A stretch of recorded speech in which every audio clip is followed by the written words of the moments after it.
La malédiction d'Ève.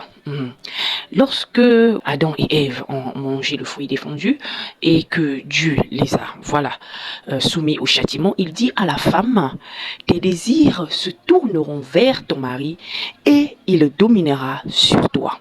Je répète, tes désirs se tourneront vers ton mari et il dominera sur toi. Donc, qu'est-ce qui se passe quand on est une femme qui est sous la malédiction d'Ève? On a nos désirs qui se tournent vers nos maris et ces derniers dominent sur nous. C'est-à-dire la domination de l'homme sur la femme est une malédiction. Ce n'est pas comme ça que Dieu avait pensé les choses. Ce n'est pas dans la nature ou même dans la création. Ce n'était pas comme ça. Dans la création, nous devons être des partenaires. Voilà pourquoi Dieu a pris la côte. Dieu n'a pas pris le pied. S'il avait pris le pied, l'homme allait écraser la femme. Dieu n'a pas pris la tête. S'il avait pris la tête, la femme serait au-dessus de l'homme. Dieu a pris la côte genre pour être à côté, pour être des partenaires côte à côte. Mais face à la désobéissance, Dieu maudit.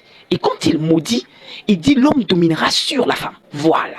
Donc, c'est une malédiction que d'être dans une relation où il y a une dynamique de domination. Et cette dynamique de domination-là arrive à quel moment? Lorsque nos désirs se tournent vers l'homme. En général, les femmes dans les relations, elles-mêmes se mettent dans une position de vulnérabilité et laissent l'homme les dominer parce que leurs désirs se tournent vers l'homme. Normalement, en tant que chrétienne, on ne doit plus être dans cette malédiction-là. Pourquoi? Parce que Jésus est venu tout accomplir sur la croix. Jésus, lorsqu'il est venu mourir sur la croix, est venu annuler l'acte de les ordonnances qui nous condamnaient. Donc cet acte-là était l'acte dans le jardin d'Éden après la chute. C'est celle-là qui nous condamnait. Et qui nous condamnait à travers le péché et qui nous condamnait à cette forme de malédiction. Parce que le fait que l'homme domine sur la femme, c'est une malédiction. Donc, à chaque fois, mesdames, que vos désirs se tourneront vers vos maris, ces derniers vont dominer sur vous. Et là, moi, je viens m'adresser aux adeptes de l'énergie féminine et des discours d'hommes capables, les discours de providers.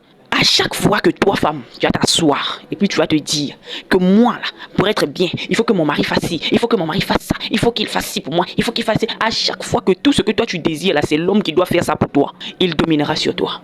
Donc, ne vous étonnez pas de certains comportements que beaucoup d'hommes ont vis-à-vis de vous. Parce que vous vous êtes vous-même mis dans une posture de vulnérabilité.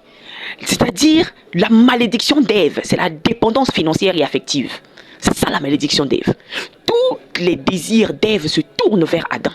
Tous les désirs de la femme se tournent vers l'homme, que ce soit les désirs de sécurité, de santé, de vie, de paix, de tranquillité. Tout se tourne vers l'homme. Voilà pourquoi le problème des femmes aujourd'hui, c'est que elles ont tous leurs désirs qui se tournent vers l'homme. Bien sûr, il y en a qui sont indépendantes financièrement et tout. Voilà, il y a des femmes qui sont indépendantes financièrement, mais émotionnellement, donc leurs désirs se tournent toujours vers l'homme. Et ces derniers vont dominer sur vous.